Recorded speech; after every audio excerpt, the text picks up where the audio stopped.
morning students. So from the chapter 6, my last topic is maxima and minima. So there are two derivative tests, how to find the point of maxima and how to find the point of minima. Okay, so first let us focus on first derivative test. So you can see here, all of you, if you are not able to write it down from my online classes, you can quote from the page number 221. Okay, so what is given here? F dash x changes. If f dash x changes the sign from positive to negative as your value of x is increasing through the point C, that means if your f dash x value is greater than 0, then the C point will be called the point of local maxima. Okay, that means you will be given a function in which you have to first find the first derivative, and after the first derivative you have to compare it with 0 and find the C points, and it may be more than 1 point also. So when you are putting one by one the value, if the f dash x value is greater than 0, then the point C will be termed as the point of local maxima. If your f dash value is less than 0, then C will be called the point of local minima. If your f dash x value does not changes the sign as you increase your x through the C, then C will be called the point of inflection. Okay, so these are the three things you have to remember. Okay, so for the point of local maxima, your first derivative value must be always greater than 0. For the point of local minima, your f dash x value must be less than 0, and for the point of inflection, your f dash x value will not be changing its sign when your x is increasing through C. So I will take some examples, then it will be cleared. Okay. Okay. Suppose if you are given a function f of x equal to x cube minus 3x plus 3, and you are asked to find the points of local maxima and local minima. Okay, so how you will proceed is, first you take the function f of x equal to x cube minus 3x plus 3, then you find the first derivative. Okay, that will be 3x square minus 3.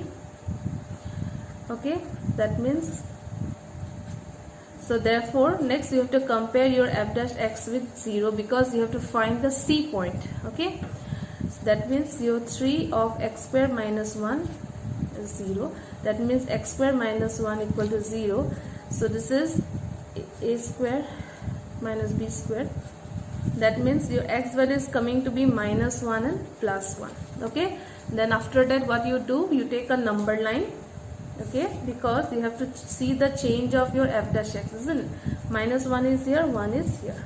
Okay, now suppose your f dash x is your 3x square minus 3.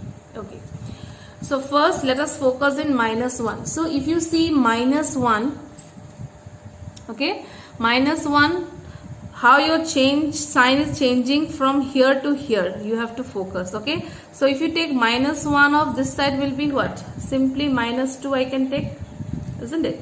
So if you see here, what is the value you are getting here? Equal to some positive number, isn't it? That's greater than 0.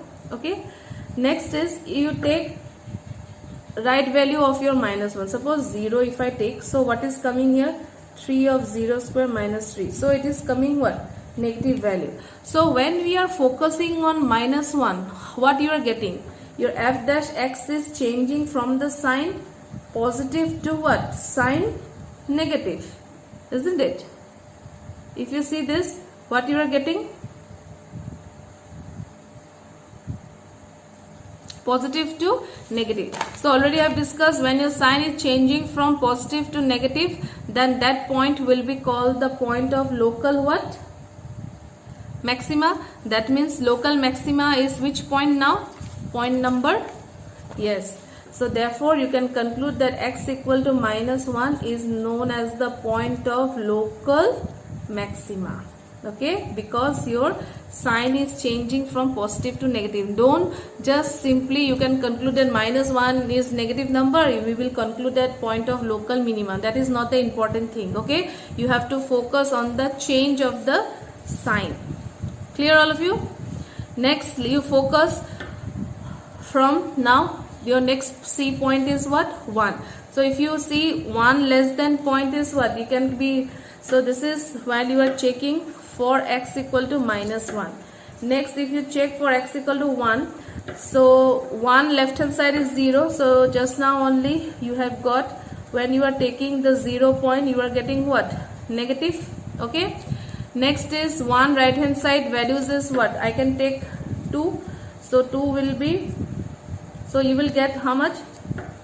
11, that is positive. Now your f dash x is changing from the sign negative to what? From the side negative to positive. Therefore you can conclude that x of 1 is called the point of local minima, isn't it? So you have got this point. So what is the conclusion you are getting? When you are taking x of -1, your value is changing from positive to negative. That's why your point is considered to be local maxima point. And when you are focusing on x of 1, your f dash x is changing from what? Negative to positive. That's why this x of 1 is called to be point of local minima, isn't it? Now you are asked, actually your question is, this is the point where you are finding it, but your question is to, if your, sometimes your question may be there, what is the value? So value is, you have to put x of -1 where? In your main function, okay. But because your main function is this, isn't it? So if you are putting f of -1, how much you are getting? And if you are putting f of 1, how much you are getting? You see, -1 means -1 plus 3 plus 3. So you will get here 5, okay. And if you are putting f of 1 is 1 minus 3 plus 3, what you are getting? 1. So when you are taking -1, you are getting value 5. When you are putting the value of 1 in your main function f of x, you are getting the value 1. That's why in -1 you are getting maximum, point of local maxima. You are getting the point. And when you are getting x equal to 1, you are getting the point 1. That's why it is coming point of local minima. Okay, so I hope all of you understood this concept of local maxima and minima. So by looking at the point, you cannot say, okay. So you have to take one point, left hand side of one point here, and left hand side and right hand side of one value here, so that you can conclude the change of the f dash x, okay. Okay, let me take one more example. F of x equal to 2x cube minus 6x square plus 6x plus 5. So f dash x will be 6x square minus 12x plus 6.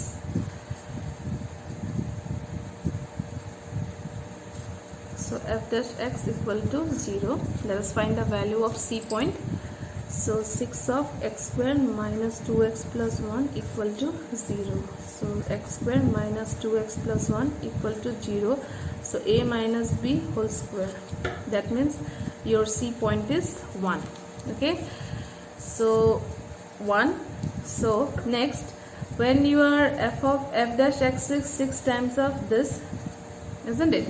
So when I'm taking 0, what I'm getting is 6. Okay.